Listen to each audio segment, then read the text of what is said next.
नमस्कार दोस्तों, आज मैं आप लोगों के लिए लेके आई हूँ एक ऐसी शानदार वैकेंसी रेलवे की जिसमें अपने पास सिर्फ मैथ्स और रीजनिंग आएगा और कोई सब्जेक्ट नहीं आने वाला है। ठीक है, तो इस साल ये नई वैकेंसी आई हुई है, मतलब यूजुअली नहीं निकलती थी और कैलेंडर में भी नहीं था। ठीक है, तो ये वैकेंसी है बच्चों, that is your RRB section controller का। ठीक है, तो अगर जो भी इंसान जस्ट ग्रेजुएट है और वो चाहता है कोई ऐसा एग्जाम देना जिसमें मैथ्स और रीजनिंग आए, क्योंकि उसका मैथ्स और रीजनिंग तो परफेक्ट है, लेकिन कहीं ना कहीं जीके जीएस की वजह से मार्क्स डिडक्ट हो जाते हैं और सिलेक्शन नहीं हो पा रहा है, तो उन लोगों के लिए वैकेंसी है परफेक्ट। ठीक है, तो अब चलो, अपने पास टाइम बहुत कम है क्योंकि फॉर्म की आखिरी तारीख ऑलमोस्ट आ चुकी है। ठीक है, तो मैंने सोचा कि चलो एक बार कवर अप करते हैं इसको, ताकि आप सबको मैं इन्फॉर्म कर पाऊँ।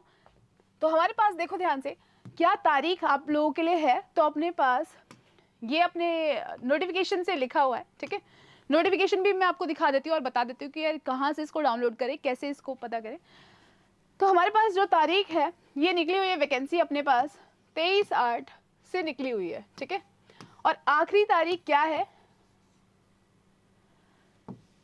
ये दे रखा हुआ है। अच्छा, ये इंडिकेटिव डेट का था, ये मैं भी सोचूं ये क्या हो गया। हमारे पास क्लोजिंग डेट क्या है, 14 अक्टूबर, यानी आज तारीख कितनी है, आज 13 है, कल इसका आखिरी तारीख है। तो जो भी बच्चे जो मतलब इंटरेस्टेड हैं, जिन्होंने अभी तक फॉर्म नहीं अप्लाई किया, वो सभी कर लीजिए। ठीक है, तो it's high time to fill this form. Okay, उसके बाद बात करते हैं, करेक्शन विंडो भी खुलेगी बाद में, तो वो 17 से 26 के बीच में रहेगा। अगर कोई मिस्टेक हो जाती है तो आप उसको सही कर सकते हैं। ठीक है, ओके, अब बात करते हैं इसमें कौन कौन से लोग अप्लाई कर सकते हैं। तो मैंने आपको पहले भी बताया एजुकेशन क्वालिफिकेशन क्या है, कि इंसान जस्ट ग्रेजुएट होना चाहिए।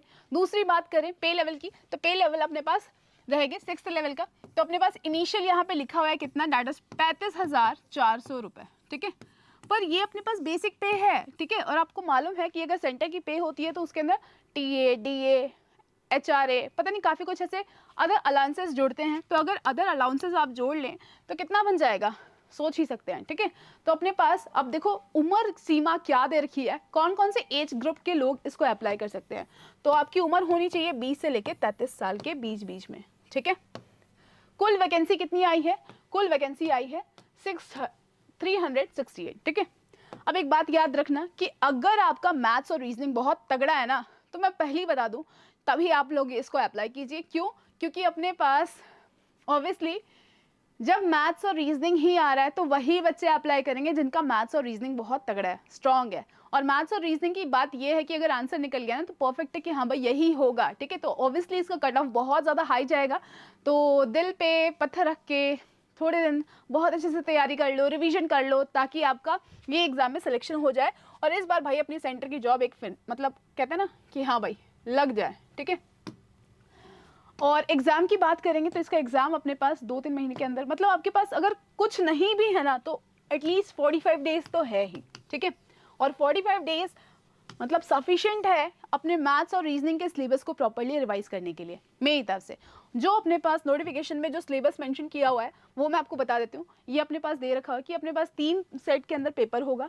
ठीक है, एक मैथ्स है, एक रीजनिंग है और एक ऐसे एनालिटिकल पैराग्राफ काइंड ऑफ है। ठीक है, न्यूमेरिकल एबिलिटी, रीजनिंग और एक इंटेलिजेंस, जनरल इंटेलिजेंस चेक होगा आपका। ठीक है, तो ये उसका सिलेबस मेंशन किया गया है कि एनालिटिकल एंड मैथमेटिकल कैपेबिलिटी के अंदर क्या क्या टॉपिक्स हैं, that is number system, ratio and proportion, discount, profit and loss, average, percentage, speed, distance, time, power, work, algebra, linear equation, arithmetic progression. ठीक है, LCM, HCF, geometry, probability, statistics. तो ये सारी अपने पास देखो वही है जो नॉर्मली अपने पास मैथमेटिक्स में हम सभी लोग कवर अप करते हैं। ठीक है, पर जिसमें अगर एक आधा न्यू टॉपिक है तो हम उसको इजीली कवर अप कर सकते हैं, जो हमारे पास रिमेनिंग डेज रह गए हैं। ठीक है, चलो अब अगला देख लेते हैं रीजनिंग में क्या क्या टॉपिक इसमें आने वाला है मुख्य तौर पे। तो एक अपने पास ये दे रखा हुआ है, that is your paper 2 logical capability, logical reasoning. इसके अंदर क्या क्या आएगा, binary logic, syllogisms, family tree, comprehension, reading. ठीक है, एब्स्ट्रैक्शन, ये सारी चीज़ें इसके अंदर आएंगी। ठीक है, ओके। थर्ड पेपर की बात करें तो that is your mental reasoning and analogy. तो इसके अंदर क्या क्या चीज़ें हैं, तो इसमें आप देखेंगे सीरीज कंप्लीशन आ जाएगा, सीक्वेंस आ जाएगा, कोडिंग डिकोडिंग आ गया, रैंकिंग एंड अरेंजमेंट आ गया। तो इस तरीके के अपने पास सिलेबस है, समझ में आ रहा है। एक पेपर और आपका सिलेक्शन हो जाएगा। क्यों? क्योंकि मेडिकल में अपने पास कोई रनिंग वनिंग जैसी चीज़ नहीं है, बस आपकी आंखें और ऐसे सही होनी चाहिए, वो भी अपने पास बहुत अच्छे से दे रखा हुआ है। आपको नोटिफिकेशन की तरफ लेके चलते हैं, ये दे रखा है हमारे पास, ये नोटिफिकेशन मैंने इनके वेबसाइट से डाउनलोड किया हुआ है, ठीक है। आप भी कर सकते हैं, अगर आपको लगता है कि ये नोटिफिकेशन आपको चाहिए तो मेरे टेलीग्राम से भी आपको यहाँ पे मिल जाएगा, ठीक है। टेलीग्राम चैनल का नाम है साइंस बाय प्रज्ञा मैम, बाकी आपको लिंक में भी मिल जाएगा। यस, यहाँ पे देखो प्रॉपरली इस नोटिफिकेशन के बारे में कंप्लीट ब्यौरा दे रखा हुआ है कि क्या क्या बातें हैं, ठीक है, क्या क्या इंस्ट्रक्शंस है, मेडिकल स्टैंडर्ड क्या चाहिए, एज लिमिट क्या होनी चाहिए, birth date of the candidate, age relaxation किसको मिलेगा, ओबीसी रिजर्वेशन कितना है, एक्स सर्विसमैन का क्या इसमें प्लॉट है, कितना मिलेगा, ठीक है। प्रॉपरली बहुत अच्छे से मेंशन किया गया है, ठीक है।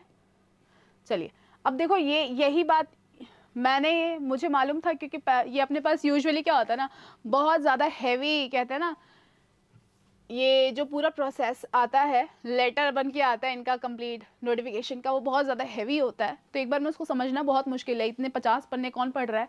तो इसीलिए मैं आपके लिए मुख्य बात लेके आई थी कि अपने पास इंपॉर्टेंट डेट्स क्या है, आखिरी तारीख क्या है, सिलेबस क्या रहेगा, तो ये सब कुछ हमने कवर अप कर लिया है, ठीक है। सो दोस्तों, अगर आपको लगता है कि हाँ भाई आपने अप्लाई करना है, तो आज का ही दिन है, बहुत अच्छा दिन है, ठीक है। रात के 12 बजे से पहले, मतलब कल के 12 बजे से पहले आपको इस फॉर्म को अप्लाई कर देना है। सो आज के लिए इतना ही, और किसी को कोई डाउट आए तो प्लीज़ मुझे कमेंट सेक्शन में ज़रूर बताना, ठीक है। मैं आपकी मदद करने के लिए हमेशा आपके साथ हूँ। सो आज के लिए इतना ही। जय हिंद, जय Bharat, see you in the next session, bye bye.